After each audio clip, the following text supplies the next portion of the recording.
Primera de Corintios, capítulo 11, versículo 23. Quisiera que en esta mañana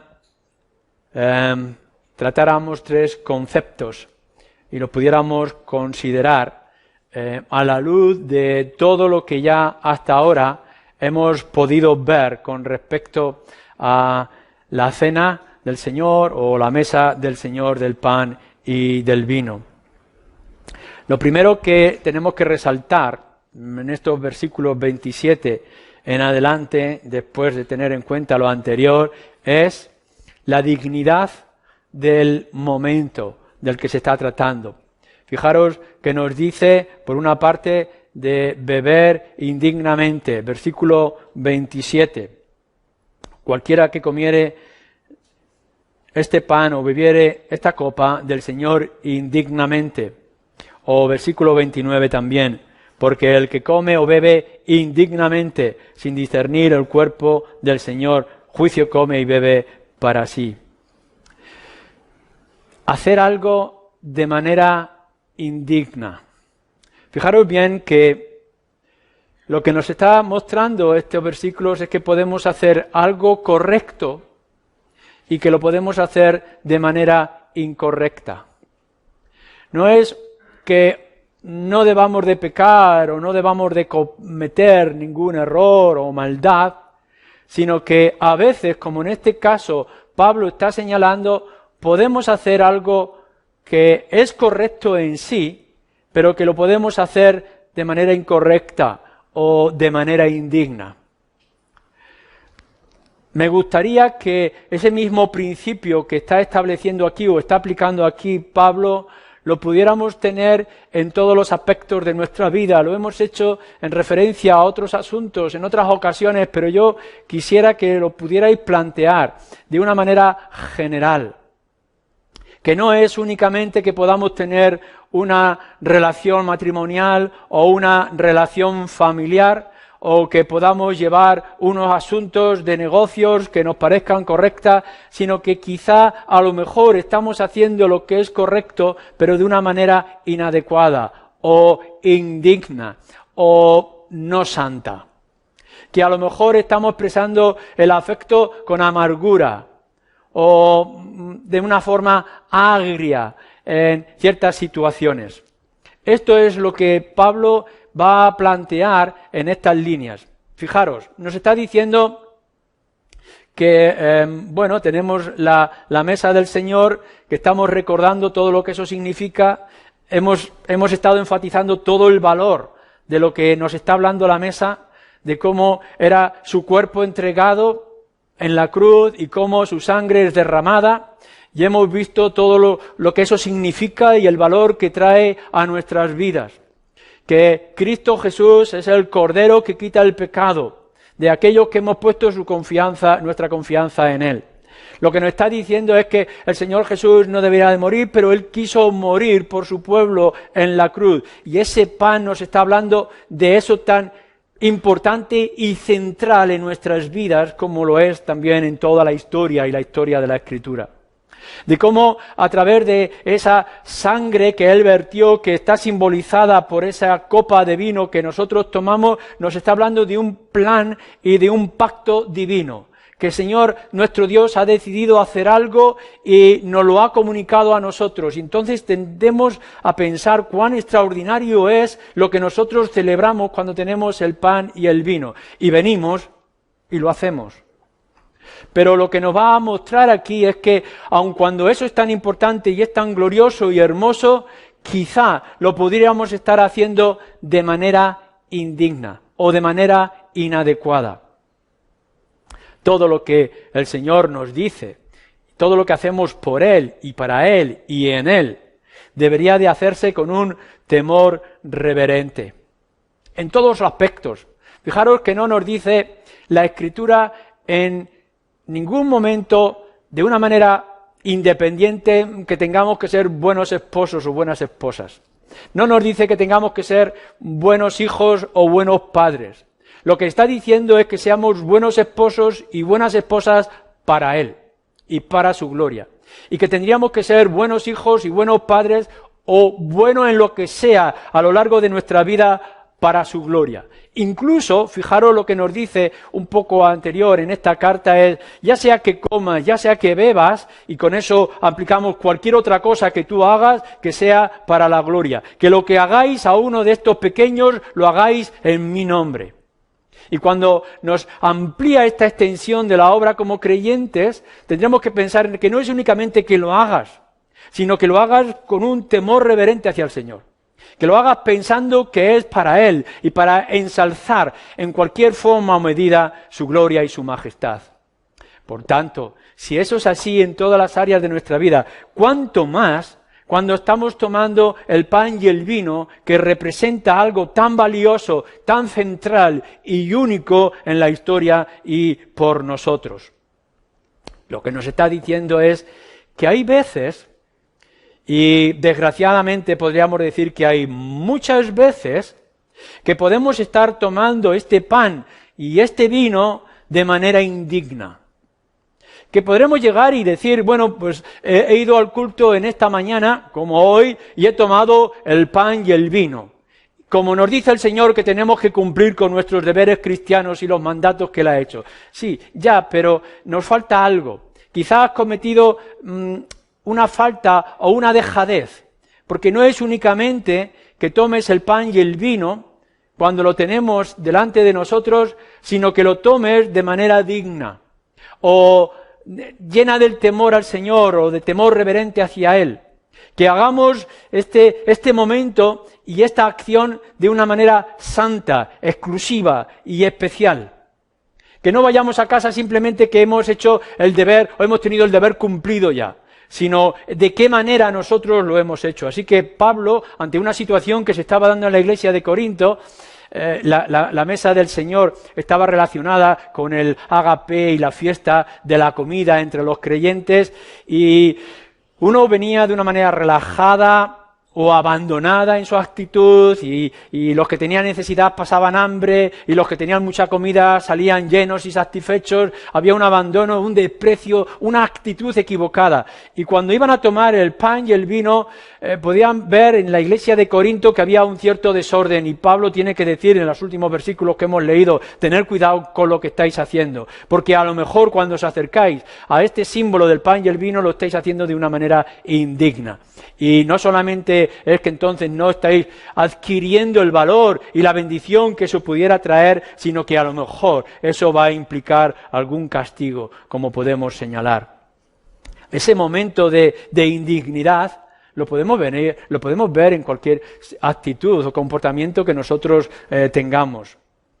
Lo primero que tendríamos que mirar a la hora de tomar de manera digna o de no tomarla de manera indigna es ver si este pan y este vino es para todos, o déjame que te lo diga de una manera más directa, tienes que pensar si este pan y este vino es para ti.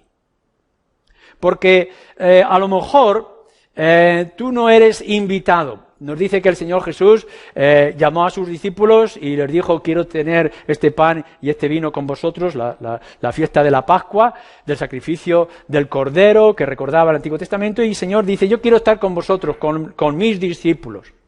Es con los suyos, y por tanto es una invitación a los que son suyos, porque es su comida.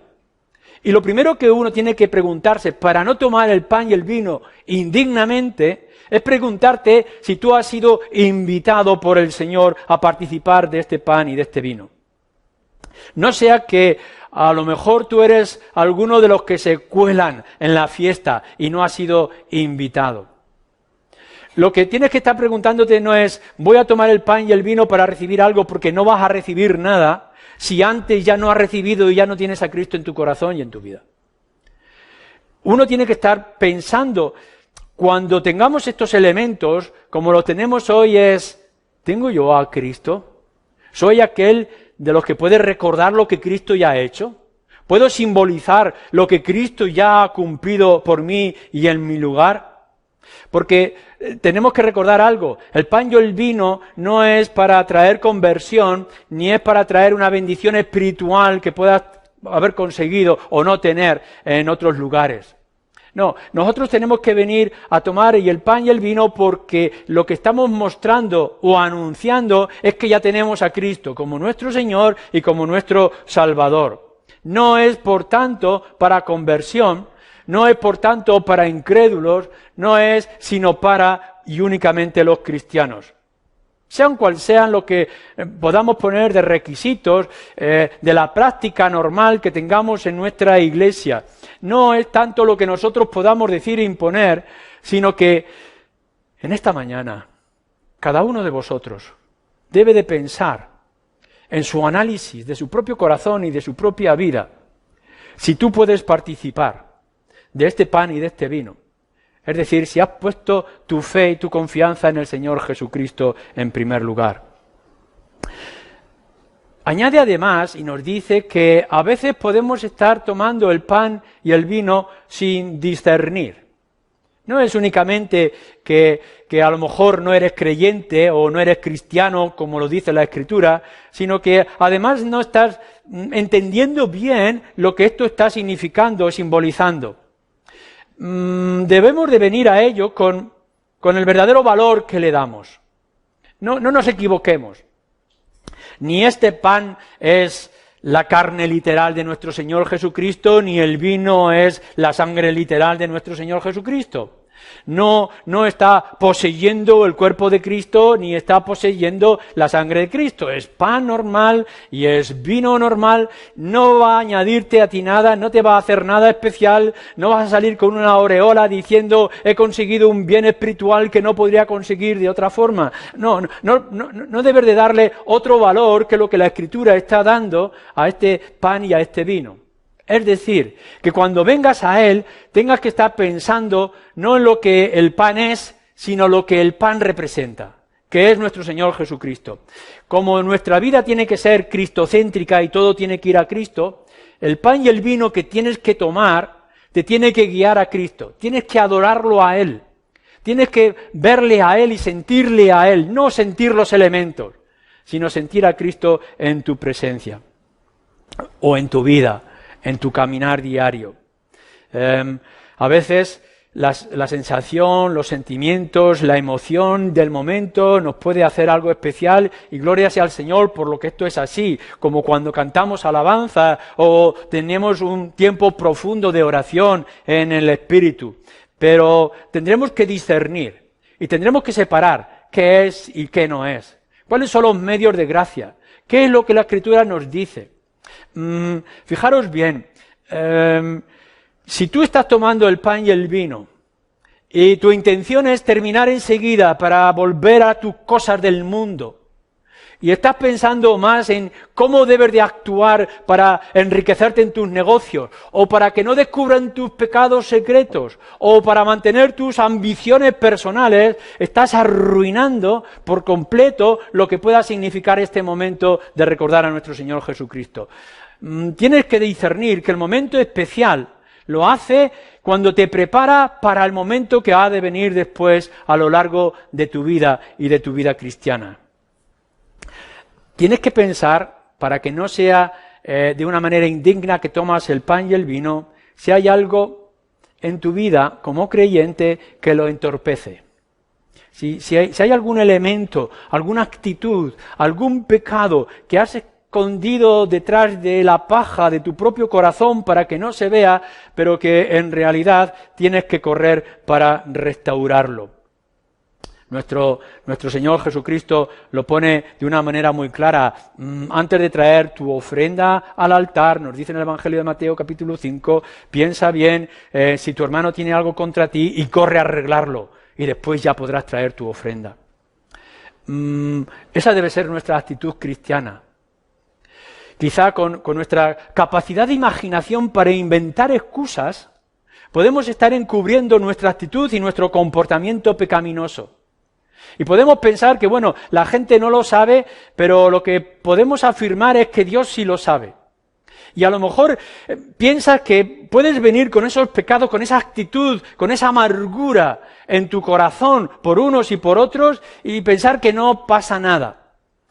Lo que tienes que hacer, según ese principio de Mateo 5, es arreglar primero lo que tienes contra tus hermanos, con tus amigos, con tus familiares.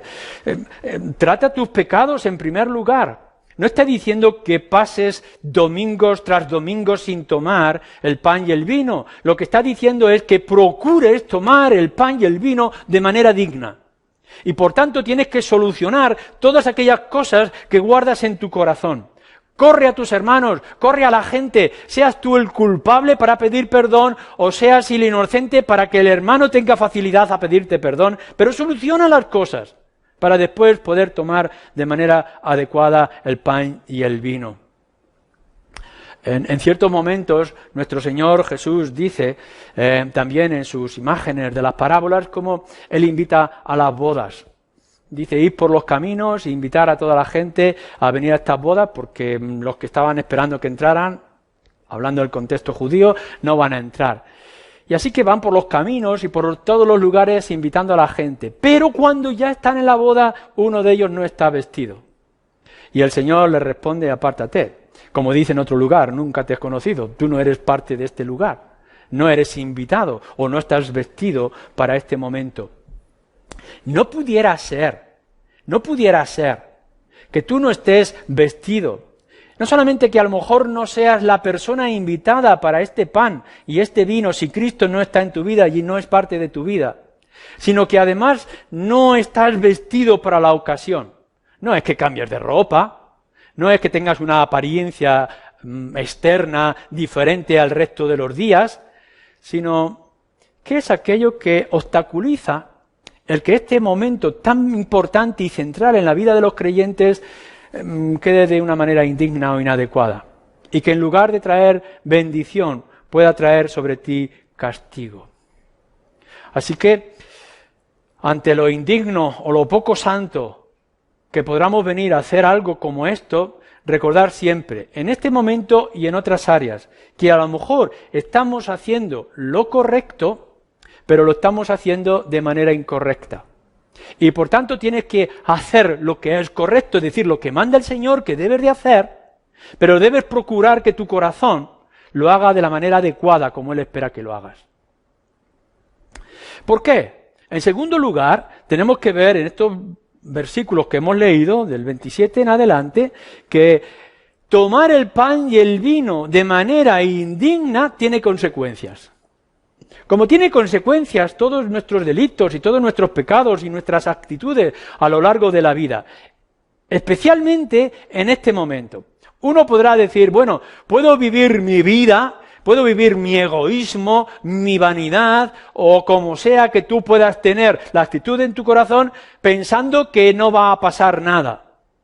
Claro, nosotros podemos llegar y decir, no somos de esos delincuentes que van robando bancos con una media en la cabeza y una pistola, ni vamos cometiendo felonías terribles que salen en las noticias, y por tanto podemos estar tranquilos en la sociedad porque mis pequeños delitos y mis pequeñas faltas, la policía o los jueces no lo descubren. Y puede que sea así en un aspecto espiritual, que uno pueda llegar y decir, como creyente, pues no he matado a nadie, no he hecho mentiras gravosas, no he tenido una actitud terrible, pero tus pecados son vistos por el Señor y tienen consecuencias. Y te van a traer consecuencias en tu vida, como nos está diciendo aquí.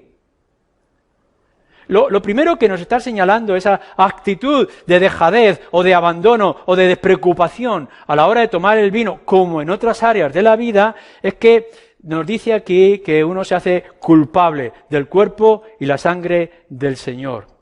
La imagen que nos pone en este versículo 27 es que no solamente que Dios el Padre ha enviado a su Hijo a morir en la cruz y derramar su sangre por nosotros, es obra del Padre, es un plan divino que Él ha establecido, sino que además nosotros estamos despreciando de una manera directa la obra de Cristo en la cruz, como si diciendo, bueno, si Cristo ha pagado por un pecado o por muchos pecados, ¿qué pasa si tiene que morir y pagar por otros cuantos pecados?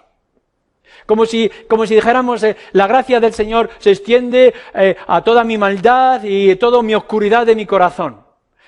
Uno puede estar pensando, ya que Cristo ha muerto, que muera por muchas más cosas que yo pueda hacer. Así que mis pecados no están solucionados. No, esta no es la teología de la Escritura y esta no es la actitud de un creyente. No podemos decir, vamos a pecar mucho para que abunde la gracia. Tener cuidado, porque cuando nosotros pensamos que nuestros pecados llevaron a Cristo en la cruz, no lo podemos hacer de forma banal. No podemos decir, ha muerto de manera general. No, no, no. El Señor Jesús sufrió por 3 días el mismo infierno y la separación del Padre por cada uno de tus pecados. No pienses que lo mismo da que sean muchos o sean pocos, ya que somos criminales o delincuentes, que lo seamos por lo que sea. No, nuestro Señor Jesucristo murió en la cruz por cada uno de tus pecados. Y por tanto, venir descuidadamente y sin tratar todos los asuntos que hay en nuestro corazón es despreciar y no darle valor a la muerte de nuestro Señor Jesucristo. No penséis que Él murió un instante, no, Él sufrió el infierno por cada uno de nosotros. Y por tanto, eso nos tiene que hacer pensar y no despreciar, no hacernos culpables, no quitarle valor, no ofender a nuestro Señor Jesucristo en la cruz. A veces yo he escuchado, y esto lo pongo como una ilustración, he escuchado los chistes y las burlas que se hacen acerca del matrimonio. Y uno puede estar diciendo, no, yo estoy casado felizmente, llamo a mi esposa, pero participo en ese desprecio acerca del matrimonio y no invito, no animo a la gente a que pueda contraer matrimonio santo delante del Señor. A veces hacemos chistes en contra de las autoridades y de nuestros gobernantes y uno puede llegar y decir, no, yo cumplo con mis deberes como ciudadano, pero aún así me burlo y me río con esos chistes graciosos que hacen. ¿No es esto quizás la misma actitud que tenemos para con la cruz y que tenemos para con el pan y el vino de lo que está representando? Que decimos, Cristo, qué pena, qué terrible, ha muerto por mis pecados, pero a la misma vez desprecio y ignoro o no le doy el valor, no le pongo la gravedad. Cuando estoy pecando, ¿no estoy sintiendo el peso que ha tenido que sufrir mi Señor Jesucristo en la cruz? Y cuando estoy tomando el pan, ¿no estoy pensando de verdad que Cristo tuvo que sufrir inmensamente por mi culpa? No es únicamente que lo hagamos, sino que pensemos lo que eso significa y actuemos con santidad.